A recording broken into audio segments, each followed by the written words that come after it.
नमस्कार. श्री स्वामी समर्थ. आपल्या कुटुंबाच्या सुख समृद्धीसाठी प्रत्येक महिन्याच्या अमावास्येला काही उपाय करावे लागतात. असे कोणते उपाय आहेत ते आपण अमावास्येला करावे ते आजच्या व्हिडिओमध्ये आपण जाणून घेऊ. मी सारिका भक्तिविश्व या यूट्यूब चॅनलमध्ये तुमचे मनापासून स्वागत. श्री स्वामी समर्थ महाराजांच्या कृपेने तुमच्या सर्व चांगल्या इच्छा पूर्ण होत हीच महाराजांचरणी प्रार्थना. कुटुंबातील सगळ्यांचे आरोग्य चांगले राहावे, आपल्या कुटुंबावर माता लक्ष्मीची अखंड कृपादृष्टी राहावी यासाठी आपण हे उपाय करायचे आहेत. अमावास्येला आपल्या घरातील उंबरठ्याला गोमूत्र व हळद मिक्स करून ते कालवावे व त्याचे लेपन उंबरठ्याला करावे. असे केल्याने घरातील नकारात्मक ऊर्जा नाहीशी होऊन सकारात्मक ऊर्जा प्रवेश करते. अमावास्या दिवशी घरातील फरशी पुसत असताना त्या पाण्यामध्ये गोमूत्र, हळद, खडे मीठ व थोड्या लिंबाचा रस टाकावं व त्या पाण्याने फरशी पुसून घ्यावी. यामुळे घरातील सर्व नकारात्मक ऊर्जा निघून जाण्यास मदत होईल. अमावास्येला आपल्या घरातील यंत्रसामुग्री, वाहने या दिवशी स्वच्छ करून घ्यावीत व त्यांची पूजाही करावी.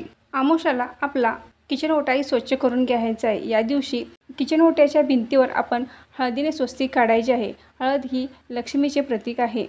तर आपण या दिवशी गॅस शेगडीचेही पूजन करून तेथेही एक दिवा लावावा व अन्नपूर्णा मातेचे स्मरण करावे.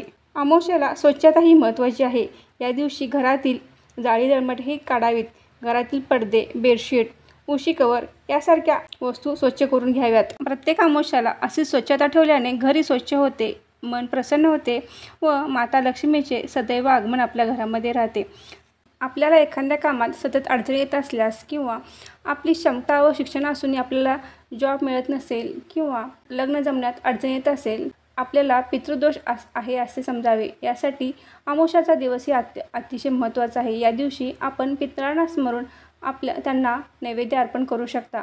हा नैवेद्य तुम्ही तुमच्या घरावर दहीभाताचा नैवेद्य तुम्ही तुमच्या घरावर ठेवायचा आहे व पितरांचे स्मरण करायचे आहे. यामुळे पितृदोष निघून जाण्यास मदत होते. माहिती कशी वाटली कमेंट करून नक्की सांगा. व्हिडिओ आवडल्यास व्हिडिओला लाईक करा, शेअर करा आणि सारिका भक्तिविश्व या यूट्यूब चॅनलला सबस्क्राईब करा.